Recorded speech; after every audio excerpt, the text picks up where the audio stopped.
Cap TV, mencerdaskan pekerja.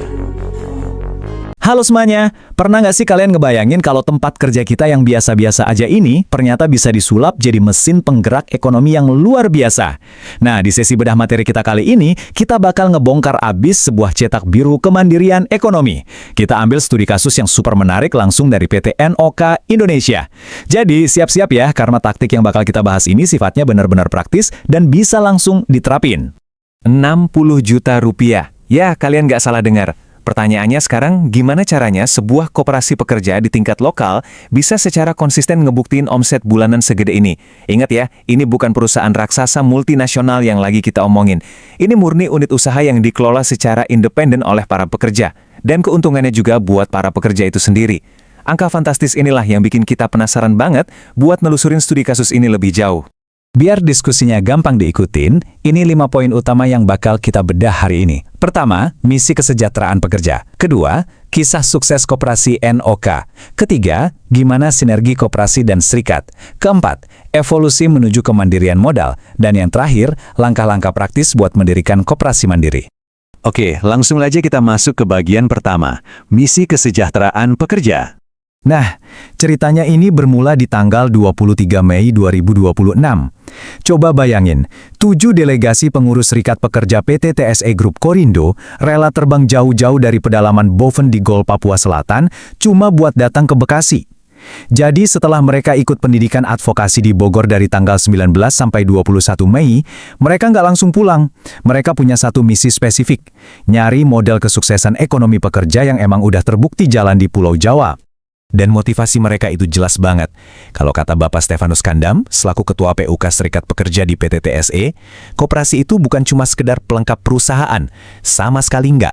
Koperasi itu justru instrumen yang sangat vital buat nguatin ekonomi pekerja dari dalam. Dan filosofi inilah yang jadi alasan kuat kenapa perjalanan lintas daerah yang luar biasa ini bisa terjadi. Lanjut ke bagian kedua, kisah sukses koperasi NOK. Terus, apa sih rahasianya koperasi NOK atau yang biasa mereka sebut Kmart ini bisa sukses banget? Letak kejeniusannya itu ada di fungsi gandanya.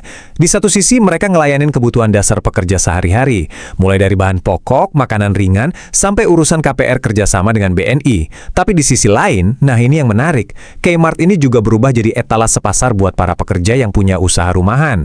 Jadi ini tuh semacam ekosistem tertutup, di mana uang dari pekerja ya muter lagi masuk ke kantong pekerja. Keren banget kan? Dan yang bikin salut, ini bukan cuma sekedar teori muluk-muluk di atas kertas. Bukti nyatanya ada di data operasional mereka. Kmart ini dijalankan secara super profesional, pakai 4 staf khusus yang emang cuma fokus ngurusin toko. Hasilnya? Ya itu tadi, omset nyentuh angka sekitar 60 juta rupiah per bulan. Ini jadi bukti nyata kalau fokus dan profesionalisme itu benar-benar bawa hasil yang nggak main-main. Sekarang kita masuk ke bagian ketiga, sinergi koperasi dan serikat. Kalian tahu nggak rahasia di balik omset puluhan juta tadi? Jawabannya ada di angka ini, 1.200 anggota. Strategi dari Ketua Serikat Pekerja PT NOK Indonesia, Bapak Edi Supriyanto, ini benar-benar brilian dan inklusif. Mereka ngerangkul semuanya. Nggak peduli statusnya pekerja tetap atau pekerja kontrak, semuanya diajak gabung. Otomatis, ini nyiptain daya tawar sekaligus pasar internal yang masif banget. Dari poin ini, teman-teman delegasi TSE Group sadar satu hal yang krusial banget. Kesejahteraan sejati itu butuh yang namanya sinergi. Koperasi itu nggak bisa berdiri sendiri. Koperasi dan perjanjian kerja bersama atau PKB itu ibarat dua sisi mata uang. Keduanya adalah instrumen buat ningkatin kesejahteraan pekerja yang nggak bisa dipisahin.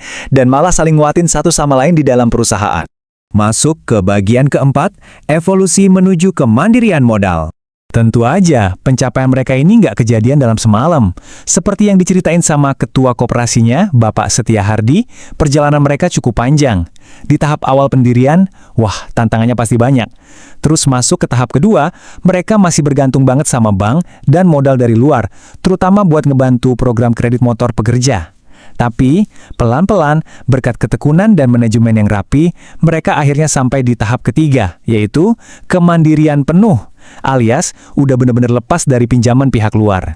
Lalu, apa sih prakteknya kemandirian penuh ini di lapangan? Dengerin baik-baik ya. Artinya, hari ini Koperasi NOK udah mampu ngasih pinjaman ke pekerja tanpa margin, 0 bunga. Gila kan? Ini benar-benar pencapaian luar biasa yang mustahil kejadian kalau mereka masih ngandelin modal dari luar. Uangnya dari pekerja, dikelola pekerja, dan murni buat kesejahteraan pekerjanya. Nah, ini dia bagian kelima yang paling ditunggu-tunggu, langkah mendirikan koperasi mandiri. Di sini, Bapak Hermawan selaku Ketua Pengawas Koperasi ngebagiin 7 langkah jitunya buat kita contek. Mulai dari ngebentuk kelompok pendiri, adain rapat anggota, nentuin jenis dan tujuan koperasi, sampai gelar rapat pendirian. Tapi perhatiin deh, rahasia paling vitalnya ada di tahap kelima, legalitas.